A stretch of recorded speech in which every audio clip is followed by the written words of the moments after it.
Career की peak पर विनोद खन्ना ने त्याग दिया था राजपाट। बीवी और मासूम बच्चों को छोड़ ले लिया था संन्यास। 4 साल तक ओशो के आश्रम में माली बने रहे विनोद खन्ना। बरसों बाद की सामाजिक दुनिया में वापसी तो बीवी ने दे दिया तलाक। 70 के दशक की किसी फिल्मी कहानी से कम नहीं थी अभिनेता विनोद खन्ना की निजी जिंदगी। बॉलीवुड का एक बेइंतहा चार्मिंग हीरो जिसने करियर की शुरुआत खलनायक के तौर पर की और फिर देखते ही देखते वो फैंस के दिलों का राजा और फिल्मी पर्दे का हीरो बन गया। अपनी चार्मिंग पर्सनालिटी और गुड लुक्स के लिए जाने गए एक्टर विनोद खन्ना की आज 76वीं बर्थ एनिवर्सरी है। अगर आज विनोद खन्ना हमारे बीच जीवित होते तो बॉलीवुड धूमधाम से उनका जन्मदिन मना रहा होता। लेकिन अफसोस 6 साल पहले 27 अप्रैल 2017 को विनोद खन्ना ने दुनिया को अलविदा कह दिया था। विनोद खन्ना तो अब हमारे बीच मौजूद नहीं है, लेकिन उनके स्टारडम के चर्चे आज तक होते हैं। इसके साथ ही चर्चा होती है विनोद खन्ना के उस फैसले की जिसके चलते न सिर्फ उनकी पर्सनल और प्रोफेशनल जिंदगी बल्कि पूरे बॉलीवुड में भी भूचाल आ गया था। और विनोद खन्ना का वो शॉकिंग फैसला था बीवी बच्चे घर परिवार दौलत शोहरत और फिल्मी दुनिया छोड़कर संन्यास लेने का। करियर की पीक पर जब सब कुछ ठीक चल रहा था तभी विनोद खन्ना का झुकाव अध्यात्म की तरफ हो गया था।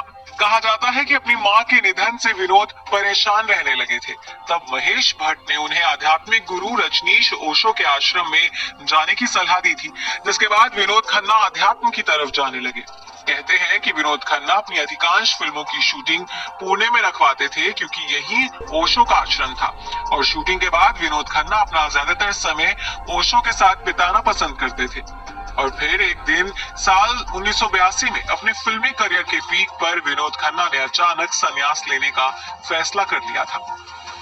विनोद खन्ना ने अचानक एक प्रेस कॉन्फ्रेंस बुलाकर बॉलीवुड छोड़ने और हमेशा के लिए आचार्य रजनीश के आश्रम में जाने का ऐलान कर दिया था।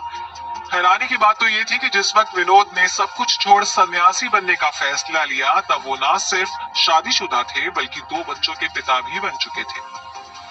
साल 1971 में विनोद खन्ना ने अपनी कॉलेज फ्रेंड गीतांजलि के साथ शादी की थी। इस शादी से वो 2 बेटों राहुल खन्ना और अक्षय खन्ना के पिता बने। लेकिन विनोद खन्ना पर सन्यासी बनने का जुनून इस कदर चढ़ा कि उन्होंने अपनी बीवी और छोटे छोटे मासूम बच्चों की परवाह भी नहीं की थी। ओशो के आश्रम में विनोद खन्ना माली बनकर दिन गुजारने लगे थे। आश्रम में उन्हें स्वामी विनोद भारती की नई पहचान मिल गई थी। लेकिन करीब 4 साल बाद विनोद खन्ना जिस तरह अचानक गए थे उसी तरह अचानक ही वापस अपनी पुरानी दुनिया में लौट आए। हालांकि तब तक वक्त पूरी तरह से बदल चुका था। साल 1985 में पत्नी गीतांजलि ने विनोद खन्ना को तलाक दे दिया था। उनका पूरा परिवार बिखर चुका था और स्टारडम को तो वो खुद ही ठोकर मार के गए थे। उनके पास रहने के लिए ना घर था, ना जेब में पैसे और ना ही काम। कभी मर्सिडीज में घूमने वाले विनोद खन्ना तब टैक्सी में काम की तलाश में डायरेक्टर्स के ऑफिस के चक्कर काटा करते थे। दोस्तों, विनोद खन्ना ने 2 शादियां की थी। उन्होंने पहली शादी अपनी कॉलेज की दोस्त गीतांजलि से सन 1985 में की थी। इस शादी से दोनों के 2 बेटे हुए, अक्षय खन्ना और राहुल खन्ना। लेकिन 14 साल तक साथ रहने के बाद साल 1985 में दोनों ने तलाक ले लिया था। गीतांजलि से तलाक की वजह विनोद खन्ना का आध्यात्म की तरफ रुझान माना जाता है। इसके बाद विनोद खन्ना की मुलाकात कविता दफ्तरी से। कविता से विनोद खन्ना की मुलाकात सन 1988 में एक पार्टी के दौरान हुई थी। कविता जैसे ही अपनी सहेलियों के साथ पार्टी में पहुंची, विनोद खन्ना की आंखें उन्हीं पर टिक गई थी। पार्टी के दौरान दोनों की मुलाकात भी हो गई थी। पार्टी से जाने के बाद विनोद खन्ना ने किसी तरह कविता का फोन नंबर हासिल कर लिया।